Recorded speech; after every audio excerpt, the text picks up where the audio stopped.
April marked the end of Tyson Pedro's 3-year-long hiatus due to many different injuries in the UFC cage. He seems to have bounced back after his match with Villanueva, only proving that he's coming back much stronger. A lot more has been happening in the drama-filled UFC world, and we'll talk about all of that in this video. First up, Tyson Pedro's UFC return. After a 3-year hiatus, Tyson Pedro made his return to UFC in a long-awaited match against Ike Villanueva.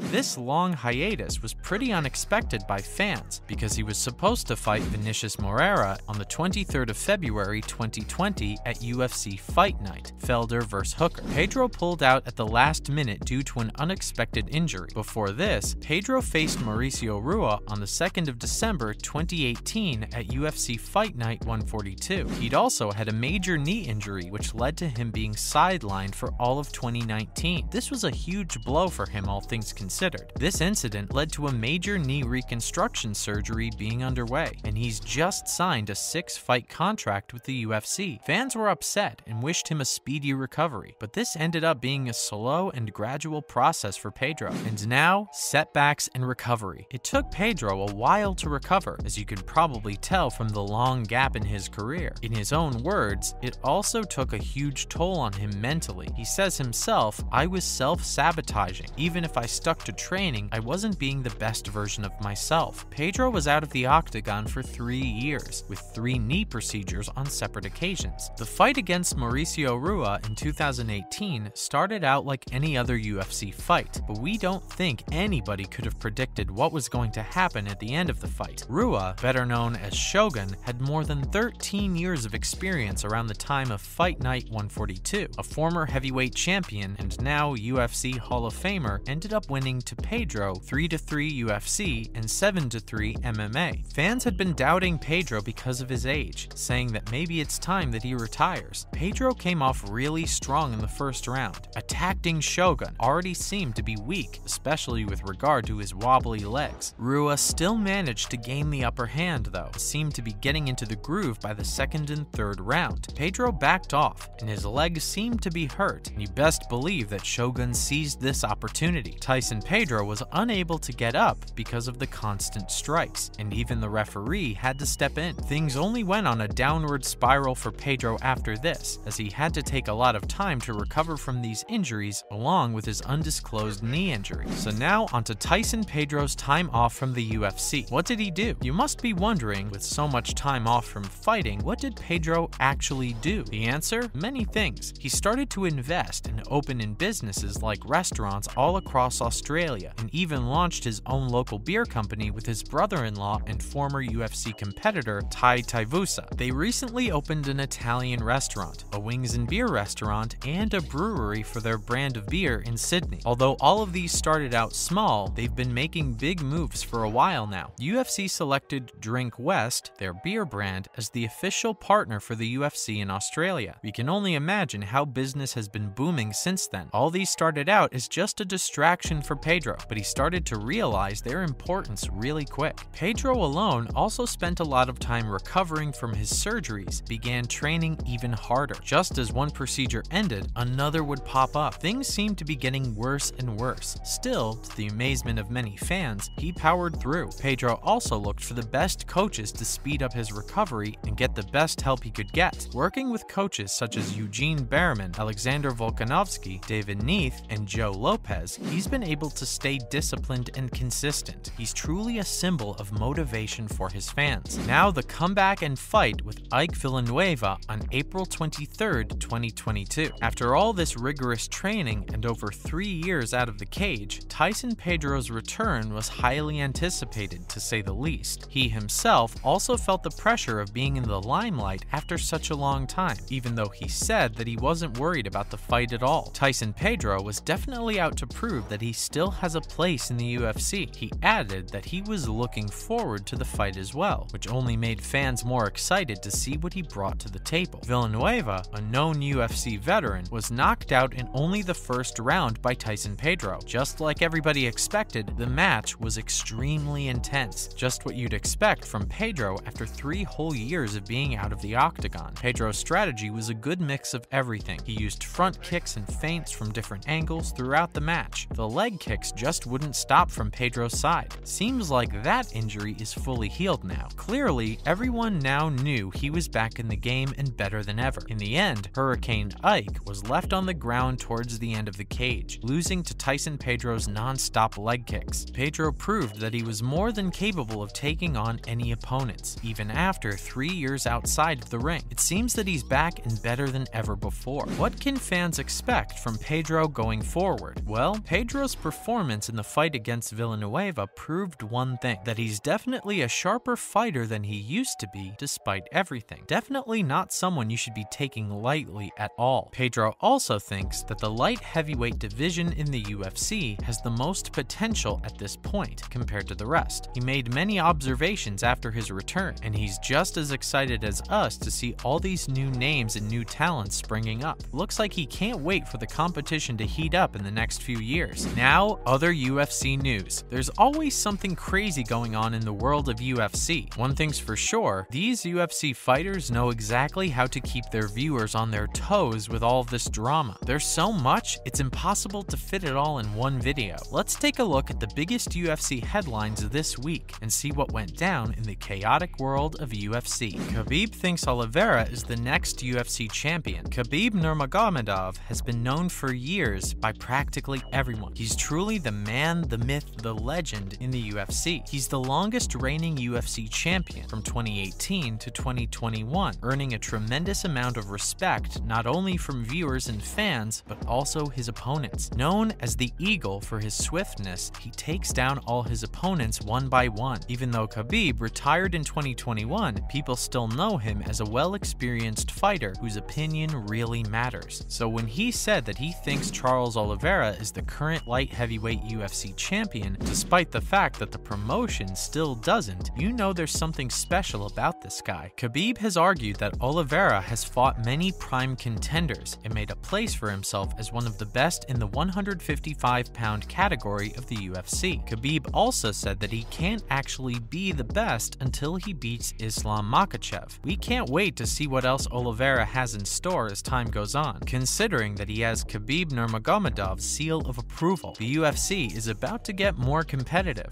Next, Conor McGregor calls Beneil Dariush the biggest nobody in the UFC. UFC is full of drama, but some of these feuds are getting a little personal. McGregor subtweeted Dariush out of the blue. People were offended immediately. Martin Vettori, too, has been retaliating with a tweet calling McGregor a scumbag. Ali Abdelaziz, Dariush's manager, also got involved and offered to hop in the ring with Vettori. Things seem to be heating up. Who knows if this feud will escalate and maybe turn into something much bigger than words behind a screen. Either way, fans are taking sides on social media. At this point, we really have no idea where McGregor is coming from. There's no context. We can say, though, that a storm's brewing, and Tito Ortiz wants to return for one final MMA return. Regular UFC watchers all know Ortiz. His legacy is pretty insane. He's up there with legendary fighters like Chuck Liddell and Randy Couture. The UFC officially inducted him into the Hall of Fame in 2012, but sadly, his last fight in the UFC as a fighter was also in 2012. In a recent interview, the Huntington Bad Boy said that it would be nice to see a Tito Ortiz versus Shogun, considering both of them are retiring pretty soon. Ortiz hasn't fought since WWE in 2021, and he hasn't had a particularly friendly relationship with UFC president Dana White. What do you think? Is it just a PR stunt, or does Tito Ortiz actually want to challenge Shogun for the sake of old times maybe? Will this actually end up happening? We'll find out soon enough. That's a wrap for this video. What are your predictions for how the UFC light heavyweight division will go this year? Who's fighting who? Let us know in the comments below. Make sure to give this video a thumbs up and subscribe to our channel for more videos like this. See you in the next one. Perfect.